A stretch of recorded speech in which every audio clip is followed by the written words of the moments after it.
Your own poetry here that many young people are in fact starving for cultural transmission. You also mentioned Gertz here. Do you believe that cultural transmission and culture in general is something that makes us fully human? And is it something we can't exist without? Yeah.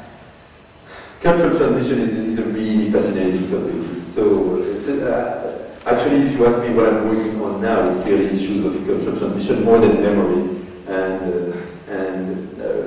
And interestingly, it's a notion which is as old as anthropology, because when you look at the history of the discipline, the notion of transmission is everywhere in the history of the discipline, from the idea of survivals by Tyler, the survivals, the idea that the persistence of rituals, songs, tales from the past into the present that Tyler developed from an evolutionist perspective, but the idea of ideas, practices being transmitted into the present is a very old idea in anthropology. And look at the notion of culture.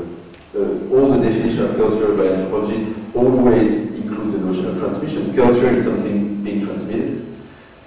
Also the notion of tradition, maybe more in the French academic environment, is etymologically means what is being transmitted.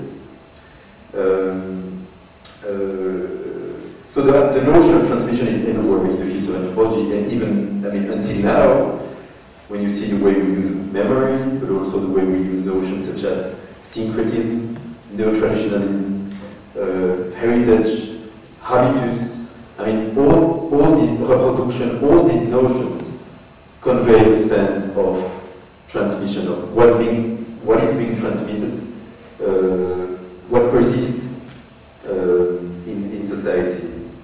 So it's a crucial notion. Interestingly, as much as the notion of transmission is everywhere in the history of anthropology, even in recent anthropology, very few anthropologists have been interested in the very complex workings of transmission. How does it work? How things are actually being transmitted? To say that culture is being transmitted, everyone will agree with that. Culture is what is being transmitted and learned. But how? The very complex and subtle workings of transmission is something much more unexplored. And that's what really interests me in my previous research and in the research I'm conducting now, is trying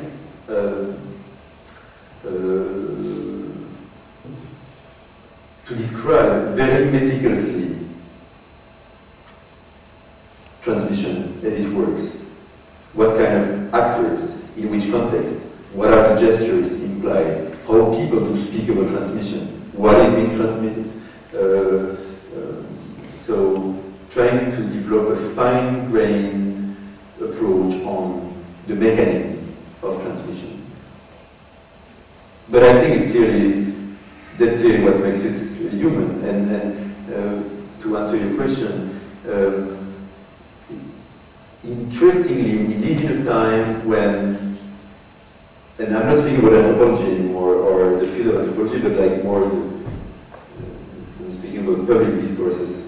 But we live in a time when, instead of speaking of transmission, we speak so much about the crisis in transmission. So you hear discourses everywhere, and as anthropologists, we hear also those kind of discourse, which are laments about disappearing cultures.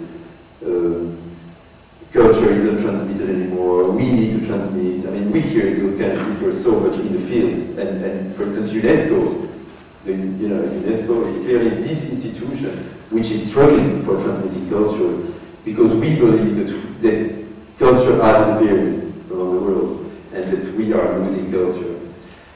So as much as I think that transmission is something very human, I think that those discourses about losing culture, about the crisis of transmission, are very historical, and these are ideologies.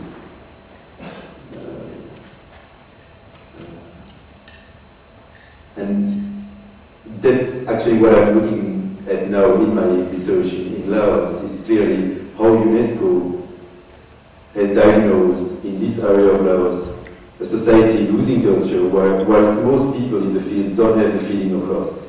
I was wondering, do you think it's a crisis in transmission, or is it more like a change in the way the culture is transmitted? Like with the young people there, you could say that there's no transmission at all, but then you look deeper and you see that the women are transmitting the culture. So it's maybe not so much a crisis, just a change that we haven't explored yet. No, I totally agree with that. Clearly, the channels of transmission are very often not where we are looking for them. So they can be, the workings of transmission are multidimensional, they are very complex, and clearly what my case shows is behind the discourse about crisis in transmission, which circulates in this area, you have three different styles of transmission. The role of the elders in transmitting secrecy making, the role of women in transmitting knowledge and about pre-Islamic past, and also the role of urban elites in folklorizing and somehow patrimonializing heritage, religious heritage.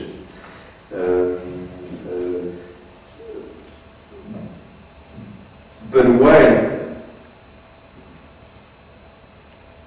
I am describing those three styles of transmission, I also think we should be clearly aware of our obsession with diagnosing cultural loss and cultural crisis here and there. And that's also what my work is. I mean, that's where my work leads me. It's also a deconstruction of this idea of losing culture and how the trope of losing culture is being used by international organizations like UNESCO, and how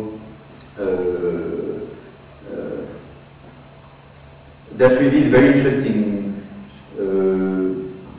preconception about what we think about what is a fragile society, what is a persistent society.